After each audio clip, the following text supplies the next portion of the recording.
अस्पतालको चिसो कोठामा कहिले एक्लै रात बिताउनु भएको छ, जहाँ हरेक सानो आवाजले मुटु ढक्क फुलाउँछ र हरेक छायाले कुनै डरलाग्दो आकृतिको भ्रम दिन्छ। यो कथाका पात्रले पनि सुरुमा त यस्तै सोचेका थिए कि बिरामी भएपछि अस्पतालमा आराम गर्नु बाहेक अरू के नै हुन्छ। तर उनको त्यो सोचाइ गलत साबित भयो। उनलाई के थाहा थियो र उनको जीवनकै सबैभन्दा डरलाग्दो रात त्यही अस्पतालको बेडमा उनलाई पर्खिरहेको थियो। आजको यो घटना हामीलाई हाम्रै एकजना दर्शकले पठाउनु भएको हो। उहाँले आफ्नो र अस्पतालको नाम गोप्य राख्न अनुरोध गर्नुभएको छ, त्यसैले हामी त्यो उल्लेख गर्ने छैनौँ। उहाँका अनुसार यो घटना उहाँको जिन्दगीको एउटा यस्तो कालो अध्याय हो जसको यादले उहाँलाई आज पनि झस्काउँछ। कुरा हो लगभग 2 वर्ष अगाडिको। म एउटा सानो बाइक दुर्घटनामा परेर खुट्टामा चोट लागेपछि सहरको एउटा पुरानो सरकारी अस्पतालमा भर्ना भएको थिएँ। डाक्टरले खुट्टामा प्लास्टर गरेर 1-2 दिन आराम गर्नुपर्छ भन्नुभएको थियो। मलाई प्राइभेट वार्डको एउटा कुनाको कोठा दिइयो। कोठा सामान्य नै थियो। एउटा बेड, सानो टेबल र एउटा कुर्सी। झ्यालबाट बाहिर चिहाउँदा अस्पतालको पछाडिपट्टिको पुरानो प्रयोगविहीन भवन देखिन्थ्यो। त्यसका भत्किएका झ्याल र कालो भित्ता हेर्दैमा मनमा एक प्रकारको चिसो पस्थ्यो। पहिलो दिन त आफन्त र साथीभाइ आउने जाने क्रम चलिरह्यो। खासै केही महसुस भएन। तर जब रात छिप्पिँदै गयो, अस्पतालको भिडभाड पनि शान्त हुँदै गयो। रातको लगभग 11 बजेपछि पुरै अस्पताल एउटा चिहान घाट जस्तै सुनसान भयो। बेला बेलामा कतै टाढाबाट कुकुर भुकेको वा कोही बिरामी पीडाले कराएको मधुर आवाज बाहेक अरू केही सुनिँदैन थियो। म निदाउने कोसिसमा थिएँ, तर निन्द्रा परिरहेको थिएन। खुट्टाको दुखाइ भन्दा पनि त्यो अपरिचित ठाउँको एक्लोपनले सताइरहेको थियो। त्यही बेला मैले मेरो कोठा बाहिरको करिडोरमा केही आवाज सुने। त्यो कुनै नर्सले औषधि बोक्ने ट्रली गुडाएको जस्तो आवाज थियो। तर त्यो आवाज नियमित थिएन। आवाज आउँथ्यो अनि रोकिन्थ्यो, फेरि आउँथ्यो अनि फेरि रोकिन्थ्यो। सुरुमा त लाग्यो रातिको ड्युटीकी कोही नर्स होलिन्। मैले खासै वास्ता गरिन र आँखा चिम्लिए। तर त्यो आवाज ठिक मेरो कोठाको ढोका अगाडि आएर ठ्याक्कै रोकियो। एकैछिनको लागि त मेरो मुटुको धड्कन नै रोकिएला जस्तो भयो। कोही ढोका बाहिर उभिएर मलाई नै हेरिरहेको छ जस्तो लाग्यो। केही बेरको सन्नाटापछि त्यो ट्रलीको आवाज बिस्तारै टाढिँदै गयो।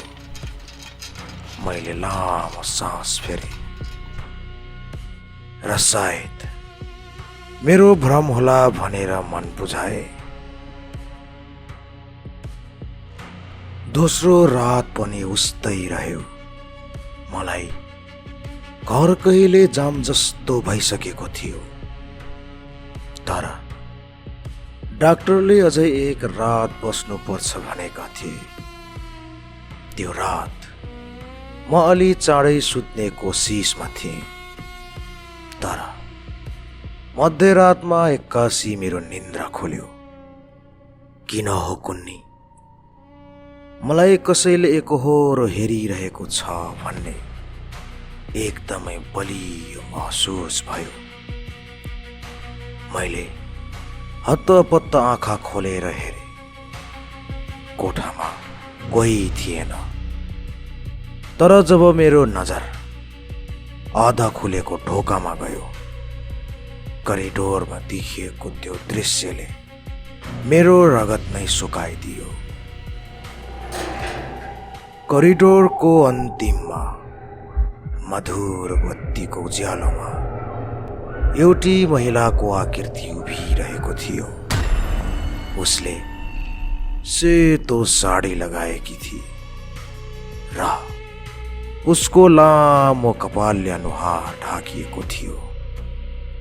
ऊ कुनै मूर्ति झै स्थिर थिए। मनमा नै सोचे, सायद कोही बिरामीको आफन्त होला। तर मध्यरातमा यसरी कोही किन उभिन्छ? अनि उसको सेतो साडी। मैले आँखा झिम्काए, कतै सपना त देखिरहेको छैन भनेर। तर जब मैले फेरि आँखा खोले, त्यो आकृति त्यही थियो। केही बेरपछि त्यो आकृति बिस्तारै मेरो कोठातिर बढ्न थाल्यो।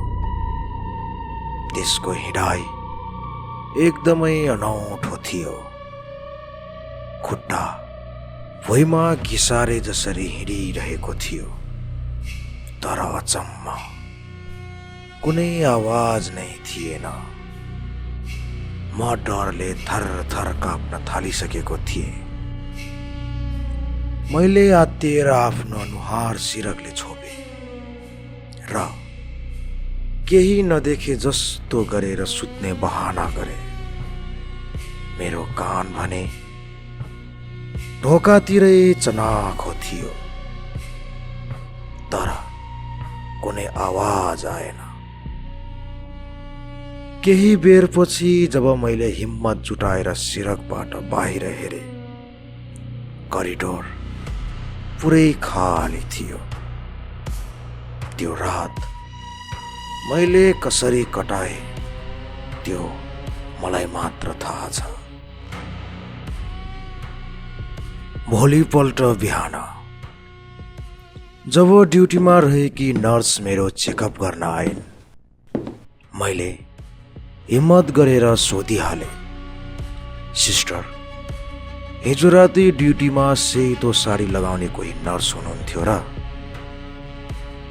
मेरो प्रश्न सुनेर उनी एकछिन अल्मलिन् र भनिन्, सेतो साडी? हाम्रो अस्पतालमा त्यस्तो कुनै ड्रेस कोड छैन। तपाईले कसलाई देख्नुभयो र? उनको जवाफले मेरो मनमा भएको डर झनै गहिरो भयो। के मैले देखेको कुरा मेरो कल्पना मात्रै थियो वा त्यो साँच्चै केही अरू नै थियो? तपाईहरू मध्ये कसैले यस्तो अनुभव गर्नुभएको छ? अस्पतालको त्यो सुनसान रातमा केही अनौठो महसुस गर्नुभएको छ? आफ्नो अनुभव तल कमेन्टमा लेख्नुहोला। तेस्रो रात अस्पतालमा मेरो अन्तिम रात थियो। भोलिपल्ट बिहान म डिस्चार्ज हुँदै थिएँ, तर त्यो रात काट्नु मेरो लागि सगरमाथा चढे जस्तै भएको थियो। मैले दिनभरि नै त्यही सेतो साडीवाली महिलाको बारेमा सोचिरहेँ। मैले अस्पतालका एकजना पुराना पाले दाइलाई पनि सोध्ने कोसिस गरेँ, तर उनले पनि केही थाहा नभएको बताए। रात पर्यो। मैले त्यो रात कोठाको बत्ती निभाइन। म सुत्न चाहन्थे। समय बिस्तारै बित्दै गयो। रातको 1 बजे होला। मैले फेरि त्यही ट्रलीको आवाज सुने, तर आज त्यो आवाज टाढाबाट होइन, एकदमै नजिकबाट, लगभग मेरो कोठाकै छेउबाट आयो। आवाज बिस्तारै मेरो कोठा अगाडि आएर रोकियो। मेरो सातो पुत्लो नै उड्यो। म बेडमा जडवत भए। त्यही बेला मेरो कोठाको ढोका बिस्तारै क्यार आवाज निकाल्दै खुल्यो।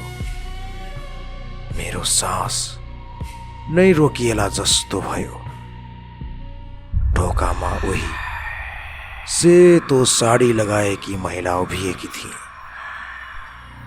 यसपटक ऊ एकदमै नजिक थिए। उसको लामो कपालले अनुहारको धेरै भाग ढाकेको थियो, तर मैले उसको फिका रगत नभएको जस्तो पहेँलो छाला र अँध्यारोमा चम्किरहेका 2वटा आँखा देखे।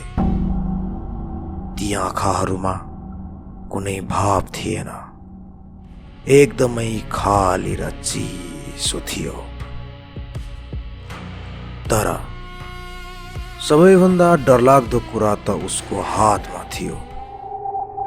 उसको हातमा एउटा पुरानो जमानाको सिसाको सिरिन्ज थियो, जसमा कुनै पहेँलो तरल पदार्थ भरिएको थियो। त्यो सुईको टुप्पोमा रहेको तीको सियो मधुरो उज्यालोमा टल्किरहेको थियो। त्यो दृश्य यति डरलाग्दो थियो कि मेरो मुखबाट आवाज नै फुटेन। ऊ बिस्तारै कुनै आवाज ननिकालिकन मेरो बेडतर्फ अघि बढी। उसको हरेक कदमसँगै कोठाको तापक्रम घटिरहेको जस्तो महसुस भइरहेको थियो। मलाई चिच्याउन मन थियो, तर मेरो गला सुकेर टाँसिएको थियो। भागौँ भने खुट्टाको प्लास्टरले मलाई बेडमै कैद गरेको थियो। म पूर्ण रूपमा लाचार थिएँ। ऊ मेरो बेडको ठिक छेउमा आएर उभि। मैले उसको शरीरबाट आइरहेको एउटा अनौठो कुहिएको जस्तो गन्ध महसुस गरे। उसले त्यो सुई बोकेको हात बिस्तारै माथि उठाई। उसको नजर मेरो पाखुरामा थियो। मलाई थाहा भयो, अब मेरो अन्तिम समय आयो। यो कुनै नर्स होइन, यो कुनै मान्छे होइन। जब त्यसले त्यो चिसो डरलाग्दो सुई मेरो पाखुरामा घोस्नका लागि हात अगाडि बढाए, मैले सायद आफ्नो जीवनकै अन्तिम शक्ति लगाएर चिच्चाए। मेरो जीवनकै सबैभन्दा चर्को र पीडादायी चिच्याहाट थियो त्यो। म चिच्याएको मात्र के थिए, त्यो सेतो साडीवाली आकृति एकै पलमा हावामा बिलाए जस्तै गायब भयो। तर गायब हुनुभन्दा ठीक अगाडि मैले त्यसको कपालले ढाकिएको अनुहारको एक झलक देखे, जहाँ छाला होइन, केवल हड्डीको खोपडी थियो। त्यही बेला ढोकाबाट नाइट ड्युटीकी नर्स हतारिँदै भित्र पसिन्। के भयो, के भयो? किन चिच्याउनु भएको?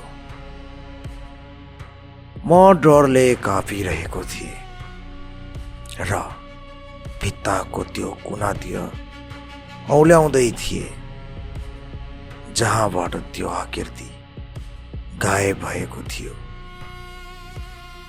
मेरो मुखबाट शब्दहरू राम्ररी निस्किरहेका थिएनन्।